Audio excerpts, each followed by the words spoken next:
եթե կարելի է մեր հարցերին պատասխանեք, նախագահ ձեր կարծիքով եկեղեցու շուրջ սկսված այս զարգացումները ինչ վտանգավոր հետևանքներով են հղի, որովհետև այդ սեպը կարծեք թե նաև առաքելական եկեղեցու մեջ ունեցին Ռեժիմի ներկայացուցիչները ունեն ոչ սրբություն,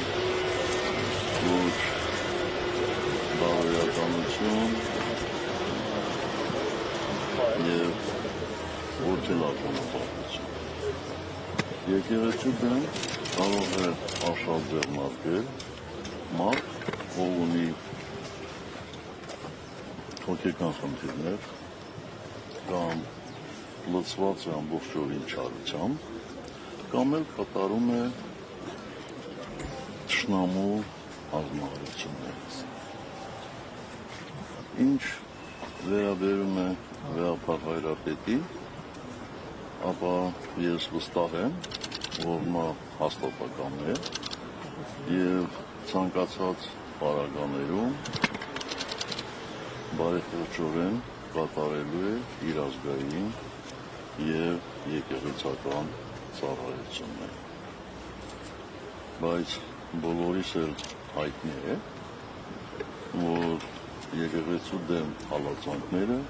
միայն ուժեղացնում են եկեղեցուն։ Այնպես որ համբերությամբ սպասենք։ Սարգսյանը կիրակի օրը պատարագ է լինելու կարգելույց եղածներ Արամի հայտարարել, Փաշինյանն էլ մասնակցելու է կիրակի օրվա սուրբ պատարագին։ Դուք ձեր թիմից գնալու եք, չգիտեմ, այնտեղ հովանավանք պաշտպանելու եկեղեցին, եւ ինչպես եք այդ եկեղեցին պաշտպանելու process-ը պատկերացնում։ Մենք մի քանի անգամ հայտարարել ենք, որ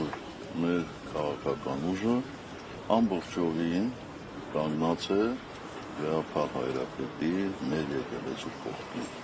և մեր գործողությունները մշտապես պայմանավորված են լինելու Վեհապար Հայրապետի հորդորով։ Հենց Վեհապար Հայրապետը կես բառասի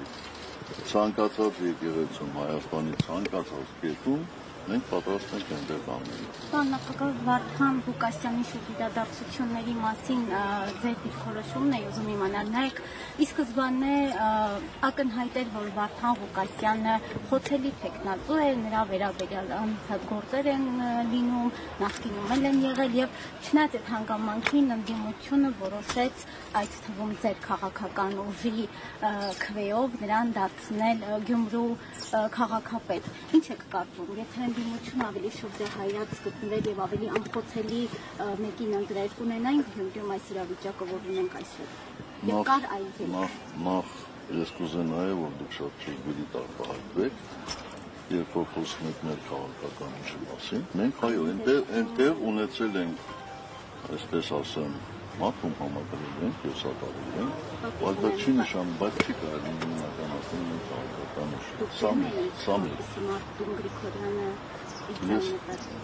չեք թողնում ես պատասխանել։ Գիտեք, մենք բոլորս էլ մեղավոր մարդիկ ենք։ Անկախ որևէ հանգամանքից այդ գործում քաղաքական բաղադրիչը շատ մեծ է։ Եվ ընդհանրապես պարզ չէ բոլորիս համար, որ այս իշխանությունները ունեն զրո հանդուրժողականություն այլակատության հետ կապված։ Եվ նրանք ցանկացած գնով, ցանկացած միջոցներով լողեցնում են, փորձում են լողեցնել այլ կարծիք, այլ քաղաքական դիրքորոշում հայտնող մարդկանց։ Ընդհանուր միջև մեկուսացնել։ Այս պարագայում Վարդան Ղուկասյանին մեկուսացնել։ Ինչ վերաբերում է ձեր հարցի երկրորդ մասին, ապա Վարդան Ղուկասյանը այնտեղ ընդդիմության շրջանակներում ամենաշատ քվե ստացած տեխնիկա։ Մենք առաջերտին ոչ թե սատարել ենք Վարդան Ղուկասյանին, այլ մեր ժողովրդի այն հատվածին, որը քվեարկել է Վարդան Ղուկասյանի օգտին։ Բա ինչ անեն ձեր կարծիքով։ Ժողովուրդը կարող է սխալվել, բայց կարծում Այդպես է, հիմա այդպես է կարծում, հա։ Ոչ, ժողովուրդը չի կարող։ Ժողովուրդը չի կարող։ Ժողովուրդը չի կարող սխալվել։ Ժողովուրդը կարող է ինչ-որ պահի մոլորվել, ինչ-որ պահի տրվել պոպուլիստների հորդորներին, խոստումներին, բայց չի կարող սխալվել։ Չեք զղջում, որ կցանկանայիք, որ Վարդան Ղուկասյանի փոխարեն այլ օֆիսեր Գյումրիում լիներ եւ այդ պարագայում կունենայիք այլ իրավիճակ։ Ես ընդհանրապես ցանկանում եմ, որ Հայաստանի ցանկացած համայնքում, ոչ միայն համայնքում, ցանկացած իշխանություն ունեցող մարդ լիներ ամենազնուագույնը։ Միշտ ցանկանայի, ամենահայրենասերը, ամենազնուագույնը, ամենալավը, ամենասիրելին, բայց ցավոք սրտի ընտրությունները միշտ չէ, որ վերում են այդպիսի հետևանքների։ Ալիևը հայտարարում է, որ հայկական բեռներիջայից, տարանցիկ բեռներիջայից հանում է սահմանափակումները եւ հայտարարում, որ սա խաղաղության երաշխիքներից մեկն է։ Երբ մենք ունենք օկուպացված Արցախ, տարհանված արցախահայեր եւ գերիներ ու պատանդներ, այդ խաղաղությունը ինչպես է հաստատվելու։ Ես դժվարանում եմ ասել, թե ինչպես է հաստատվելու։ Եթե խաղաղությունը մշտական լինի, ես խաղաղության մեջ ամեն լավն եմ տեսնում, իսկ վտանգներ խաղաղությունը լինի, թե գժտություն լինի, վտանգները բոլոր տեղերն են միշտ գոյություն ունեն եւ կախված նրանից, թե որոշում կայացնողը ով է, այդ վտանգները կամ իրականություն են դառնում, կամ շրջանցվում են այդ վտանգները։ Իսկ ձեր ասած հայտարարությունից համար մի քիչ անհասկանալի է, որովհետև չեմ կարծում, որ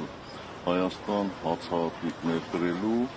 ամենահարմարավետ, ամենակարճ եւ ամենաէժան տարբերակն է։ Եթե այդպիսի բան կա, ես չեմ բացարձակապես, եթե հացահատիկի որակը լավն է, եթե հացահատիկը հացի գները էժանացնելու է, ես միայն ուրախ կլինեմ։ Անվտանգությունը ապահովելու է։ Անվտանգության հետ դա քիչ կապ ունի։ Ես չեմ կարծում, որ դա անվտանգության հետ կապ ունի։ Այսինքն, եթե չգիտեմ գնացքով լինելու, թե ինչպես լինելու Ադրբեջանի տարածքից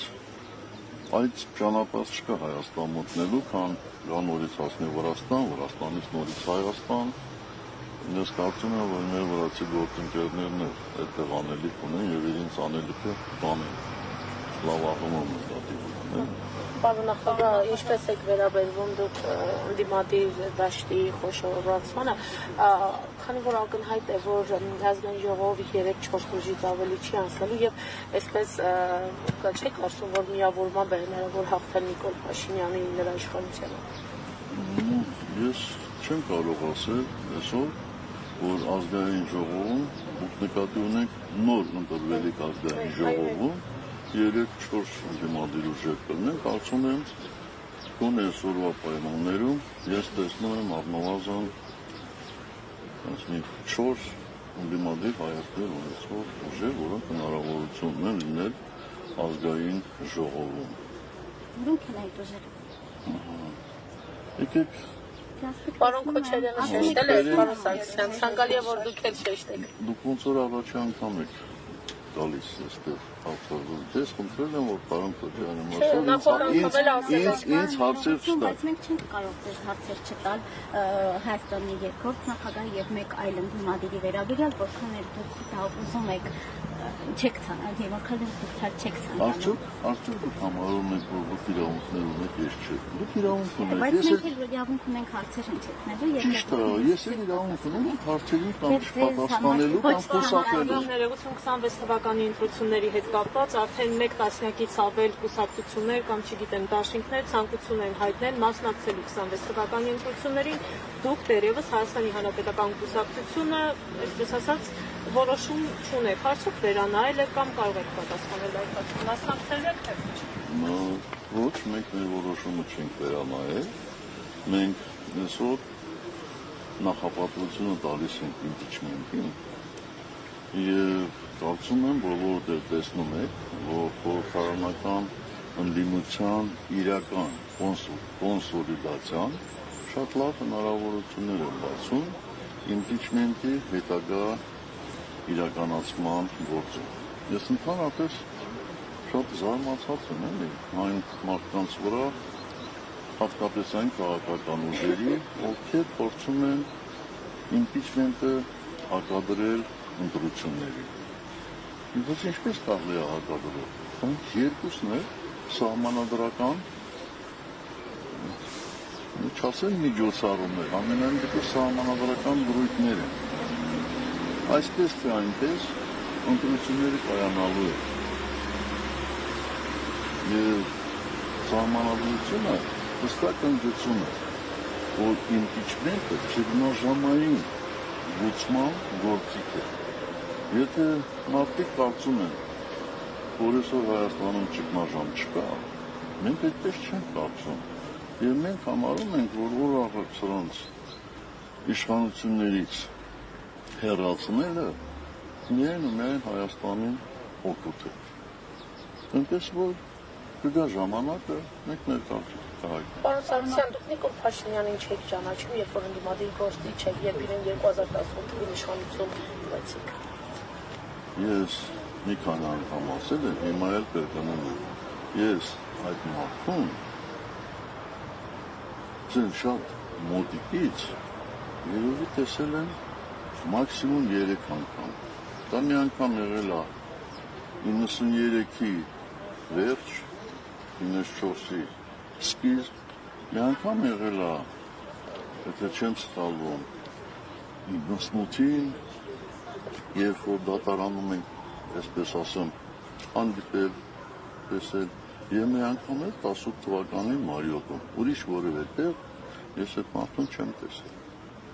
չեմ հանդիպել, եւ ոչ էլ միջնորդավորված խոսել եմ, եւ ոչ էլ հեռախոսակապ եմ ունեցել, որևէ բան չեմ ունեցել։ Ինչ է նշանակում ճանաչել։ Իհարկե, բազա չէ, ես տեղյակ էի այն բոլոր հերանքներին, այն բոլոր ստախոսություններին, այն բոլոր շանտաժներին, որ տպագրվում է նրա կողմից խմբագրվող թերթը։ Մինչ այդ էլ մեկ այլ թերթում, որտեղ ինքը չէ խմբագրվում։ Այնպես որ ասել եք, ես չեմ պարտվել սրանց, ես պարտվել եմ շատ ավելի ուժեղ մարդկանց, շատ ավելի մեծ ուժերի։ Դրանք ուժեր էին, որոնք ցանկանում էին Հայաստանում, թե աշխարհում տեղի ունեցող գործընթացներ կառավարել, ի վերջո ովքեր էին այդ ուժերը կողմացել։ Ես իր գիտություն ձեզ հայտնել եմ, որ 18 թվականի մասին ես այլևս չեմ խոսել։ Խոսելու եմ մի անգամ, մի քիչ էլ համբերությամբ լուծվել, շուտով ուղիղ հերձակմամբ, ձեզ բոլորիդ էլ նաև հնարավորություն է տրվելու հարցեր ուղղելու, շատ հանգիստ կարող եք ուղղել եւ լսել ձեր հարցերի պատասխանները։ Եթերում կա նախագահացը եկել է, այ վերջո 7 տարի անցել է ձեր հրաժարականից, անընդհատ ասում եք, որ շուտով կխոսեմ ու չեք։ Անընդհատ չեմ ասում, ես դա ասել եմ ընդհանրեն անցյալվա։ Մտավախություն չունեք, որ 2021 թվականի սցենարը կարող է կրկնվել, այսքան ուժերով կրկին ընտրության գնալով եւ նույն, այսպես ասած, արդյունքը ճակատավոր ունենալով։ Բոլոր պրոցեսներում լինում են եւ լավ իրավիճակներ եւ վատ իրավիճակներ։ Եթե ես մտավախություն չունենայի, այդքան լուրջ չի զբաղվի impeachment-ի գործընթացով, բայց օր առաջ այս իշխանություններից հեռացնելը Հայաստանի համար միայն դրական հետևանքներ կարող է ունենալ։ Ես այսօր չեմ կարող ասել, որ ընտրություններում ընդդիմությունը անհաջողության է մատնվելու, բայց չեմ կարող ասել նաև, որ այս ընդդիմությունը լինելու է առանց բռնաճնշումների, առանց քաղաքական հակառակորդների մեկուսացնելու, առանց մուրժի, կներեք բառիս համար, առանց սրան նրան շինելու, այնպես որ սա է իրավիճակը։ Պարոն նախագահ, բազմաթիվ իրավապաշտպաններ հայտարարում են, որ պետական մակարդակով իշխանությունները որևէ բան չեն անում մեր գերիներին եւ պատաններին վերադարձնելու համար։ Եթե իշխանությունները որևէ քայլ չեն անում, դուք ինչպես եք պատկերացնում գերիների վերադարձը հայրենիք, ինչ ճանապարհով եւ լինելով Հայաստանում ամենամեծ քաղաքական ուժի ղեկավարը, որքանով են օգտագործվում ձեր կապեր այս խնդիրը բարձրաձայնելու եւ որևէ արդյունք։ Շնորհակալ եմ կոմպլիմենտի համար, բայց մենք Հայաստանում ամենամեծ քաղաքական ուժը չենք, որովհետեւ եթե սա չասեմ, ուրիշները կարող են վիրավորվել, այսպես մեզ մեղադրել մեծամտության մեջ։ Ամենաառաջին պայմանը այս իշխանությունների, նորից եմ ասում, իշխանությունների զրկելն է, որովհետեւ ինչքան էլ մենք կապեր ունենանք, ինչքան էլ մենք ունենանք քաղաքական կուսակցությունների, եվրոպական քաղաքական կուսակցությունների հետ հարաբերություններ, առանց իշխանությունների սատարման գրեթե անհնար են տեսնում այդ լուծումը։ Կապրենք տեսնենք, բոլոր պարագաները մինչև այդ շինծու դատավարությունը Բաքվում չավարտվի, չեմ կարծում, որ հնարավորություն կա, որպեսզի մեր գերիները երբ վերադառնան հայրենիք։ Նախագահ, եւ Արցախի վերաբերյալ դուք ասել եք, որ դուք պատրաստ չեք Արցախի անվտանգությունը զոհել, կրկին պիտի ձեր հրաժարականի մասին խոսեմ, բայց ձեր թիմակիցները անմիջապես երբ Նիկոլ Փաշինյանը եկավ իշխանության, ասում էին, որ եկել է Արցախը հանձնելու։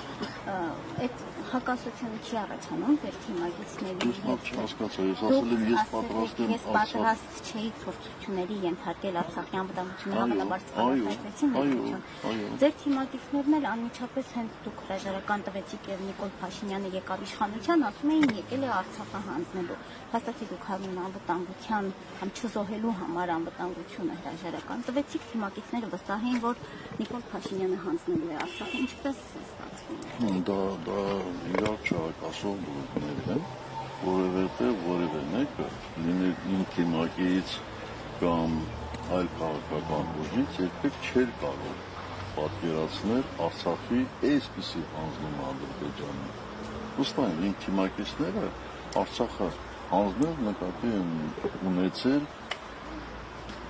բանակցություններում զիջումների գնալը, որը կարող է բերել Արցախի հայտնել Ադրբեջանի կազմում։ Հասկանում եք։ Ես էլ, բայց ես էլ դա նկատի ունեի։ Հենց ես էլ դա նկատի ունեի, որովհետև իմ այլ գործողություններ կվնասեին բանակցային գործընթացը։ Միանշանակ։ Դուք գիտեք, ոտի վրա դժվար է բացատրել, բայց դուք վստահ եղեք, որ ցանկացած բանակցություններում միջնորդները անկախ նրանից, թե ինչ չափով են իրենց շահերը հաշվի առնում, միջնորդները միշտ ավելի գնում են այն ուղղությամբ, որտեղից հեշտ է չասեն զիջումներ, համաձայնություն գործել։ Հասկանում եք, միշտ այդպես է, մեզնից յուրաքանչյուրը, այդպես է, եթե ուզում ենք այստեղով անցնել գնալ,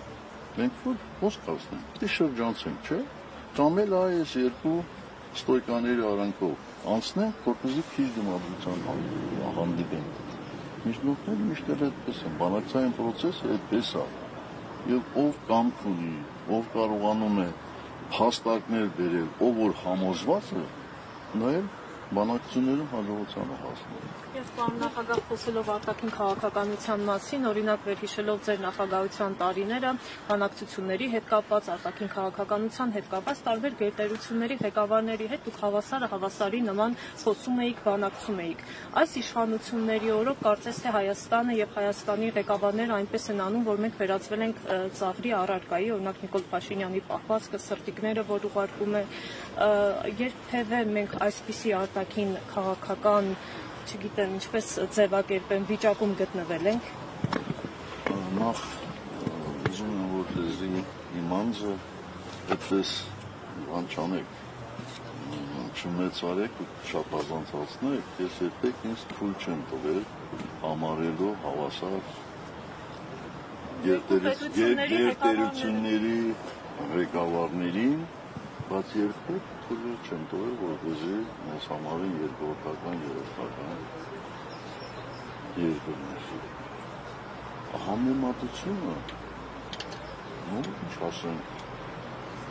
որ ավելի պատկերավոր լինել է, մոտավորապես ոնց որ բոլորը համեմատեք Սարի հետ։ Հարցա չէ, որ այսօր Հայաստանը չի գտնվում բանակցային սեղանի շուրջ։ Չի գտնվում։ Ես չեմ ուզում բերել այնպիսի օրինակներ, որ հա բերում են, երբ որ գերտերություններից մեկի ղեկավարը անվանում է այն տղա,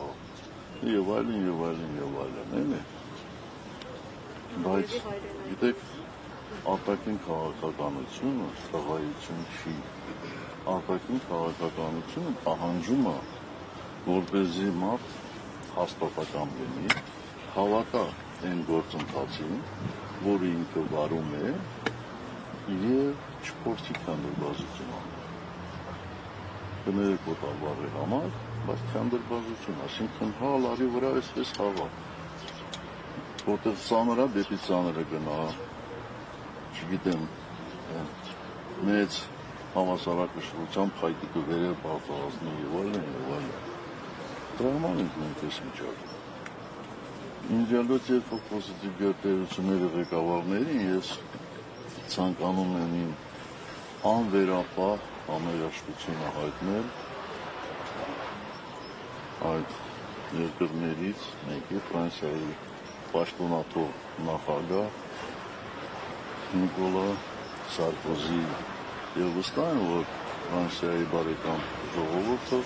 միշտ հիշելու է նրա ծառայությունները իր հայրենիքում։ Ես ինչու եմ այդ մասին ասում, որովհետև Սարկոզին, նախագահ Սարկոզին մեծ վաստակ ունի այդ ֆրանսիական հարաբերությունների համախմբման գործում եւ ես նրան երախտապարտ եմ նրա ջանքերի համար, որ ներդրել է որպես Մինսկի խմբի համանախագահ երկրներից մեկի ղեկավար, որպեսզի Լեռնային Ղարաբաղի Արցախի հարցը լուծվի մադրիդյան սկզբունքների, այնուհետև հիմնարար սկզբունքների շրջանակներում։ Ինքը մեծ գործ է արել այդ աղմով, ցավոք սրտի Ոչնավոչ ես չհասցրեցինք իրականացնել այդ գործը։ Այնպես որ շնորհակալ եմ։ Կան նախագծի հարցեր եթե կարելի են, Այդ դերում են ընդեղից, հետո է հարցեր։ Չէ, ուղղակի ես եմ հարց տալիս, էլի բան չկա։ Ալմաթայի հռչակագրին է Նիկոլ Փաշինյանը հողում տալիս այս Արցախի հետ կապված, եւ ստացվում է այնպես, որ Լևոն Տեր-Պետրոսյանի օրոք Ալմաթայի հռչակագիրը ստորագրվել է, Նիկոլ Փաշինյանը հողում է տալիս Ալմաթայի հռչակագրին եւ հայտարարում, որ Արցախը Ադրբեջանի մաս է կազմում, բայց միևնույն ժամանակ հայտարարում են, որ բանակցությունները Արցախի հարցում տապալել եք դուք եւ Ռոբերտ Քոչարյանը։ Ինչպես է ստացվում եւ ձեզ համար պարզ է թե ինչու է Լևոն Տեր-Պետրոսյանի անունը առհասարակ դուրս մնում այս գործընթացից, եթե նա է ստորագրել եւ Նիկոլ Փաշինյանն էլ երբեք դուրս չի մնացել եւ տասնյակ անգամներ մեզ երեքիս են ամերագրել Արցախը դե շատ է չուղոտնա։ Ես չեմ հաշվում, թե չգիտեմ Դուք լսել եք քննադատություն, որ Լևոն Տեր-Պետրոսյանը եթե Ալմաթայի հռչակագիրը չստորագրեր, ապա մենք այսօր Արցախը չենք հանձնի, ես դրա մասին եմ խոսում, ես այսպիսի քննադատություն իշխանությունների կողմից չեմ լսել։ Ախր Ալմաթայի հռչակագիրը որևէ առնչություն չուներ, բացարձակապես որևէ առնչություն չուներ Լեռնային Ղարաբաղի խնդրի հետ։ Հիմա դրան են հողում։ Ախր դրանք տարա հասկանում եք, կարող է ինքը Մազդոկի հանդիպմանը